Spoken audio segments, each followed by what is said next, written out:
সালামু আলাইকুম।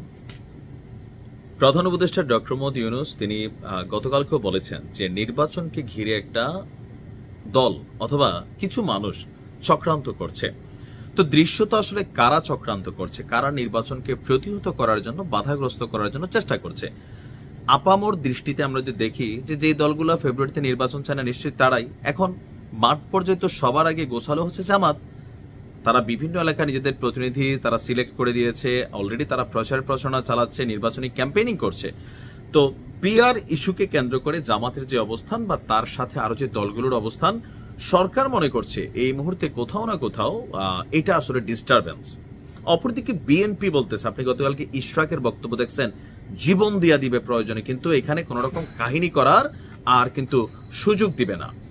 তো অপরদিকে নির্বাচনকে ঘিরে সরকারের ইসির বা আরো যে আনুষঙ্গিক ডিপার্টমেন্টগুলো আছে তাদের কিন্তু সকল প্রস্তুতি শুরু হয়ে গেছে।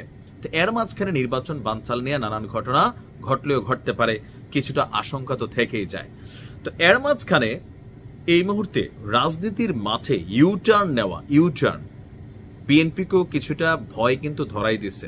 জনগণের মধ্যে নতুন করে পারসেপশন বা ন্যারেটিভ তৈরিতে সক্ষম হয়েছে বাংলাদেশ জামাত ইসলাম।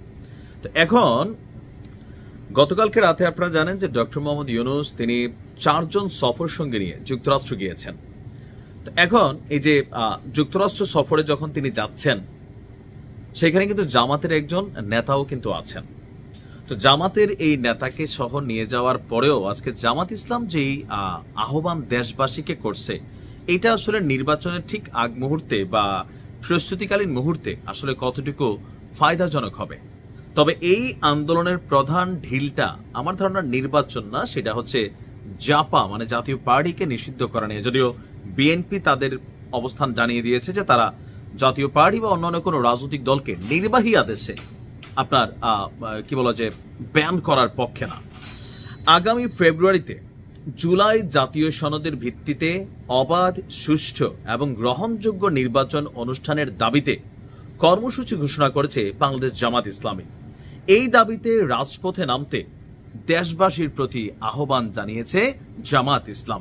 গত 15 সেপ্টেম্বর এক সংবাদ সম্মেলনে জামাত 5টি দাবি উত্থাপন করে এবং 3 দফা কর্মসূচি প্রকাশ করে। গতকালকে রাতে গণমাধ্যমে পাঠানো এক বিজ্ঞপ্তিতে দেশবাসীর প্রতি 2 দিনব্যাপী কর্মসূচিতে সাধারণ মানুষকে নেমে আসার আহ্বান জানানো হয়েছে। এতে বলা হয়েছে, পূর্ব ঘোষিত কর্মসূচির অংশ হিসাবে আজকে বিকেল 4:30 রাজধানীর বাইতুল মোকাররম জাতীয় মসজিদের দক্ষিণ গেটে ঢাকা মহানগরী উত্তর এবং দক্ষিণ জামাতের যেই যৌথ উদ্যোগে বিক্ষোভ অনুষ্ঠিত হবে, এতে যেন সাধারণ মানুষ তারা অংশগ্রহণ করে। আর প্রধান অতিথি কে থাকবেন? জামাতের নায়েবে আমির এবং সাবেক সংসদ সদস্য মোহাম্মদ তাহের সাহেব। সম্ভবত তারা আজকে আমেরিকা যায়নি, তথ্যগত একটু লেকিংস আছে, হয়তো 2-1 দিনের মধ্যে যাবেন। বিশেষ অতিথি থাকবেন জামাতের সেক্রেটারি গোলাম পরওয়ার, এছাড়া আরো এখানে অনেকেই থাকবেন। 19 সেপ্টেম্বর শুক্রবার বিভাগীয় শহরগুলোতে বিক্ষোভ এবং সমাবেশ করবে জামাত, আর এতে বিভিন্ন স্থানে কেন্দ্রীয় নেতৃবৃন্দ উপস্থিত থাকবেন। তো নেতৃবৃন্দের পাশাপাশি বাংলাদেশের আপামর জনতাকে তারা রাজপথে নেমে আসার আহ্বান জানিয়েছেন। আমি একটা জিনিস আসলে বুঝি না, ছোট মানুষ ধরেন রাজপথে নাইমা আসলো, তো এখন মানে কি হবে? জুলাই সনদ নিয়ে যেটা সিদ্ধান্ত নেওয়া সরকার, এটা কেন নিচ্ছে না, কেন এটারে ঝুলাচ্ছে, সেটাও কিন্তু আসলে বুঝতেছি না। ভাই, যেটা করার এটা করে দেন।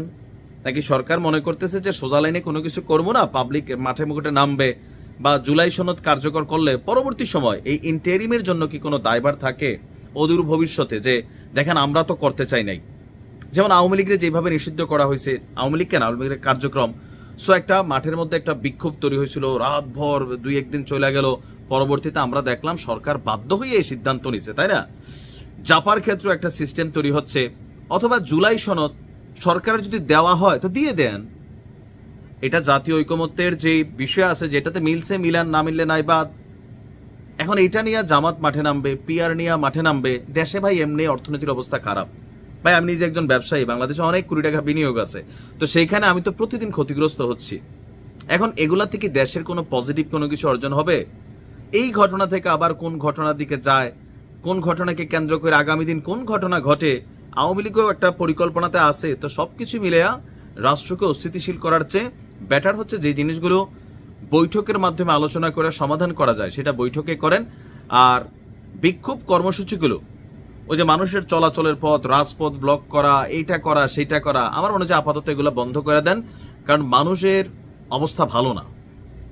যাই করেন একটু বুঝা শুনে করেন, যেন মানুষ বিরক্ত না হয়। ভালো থাকুন।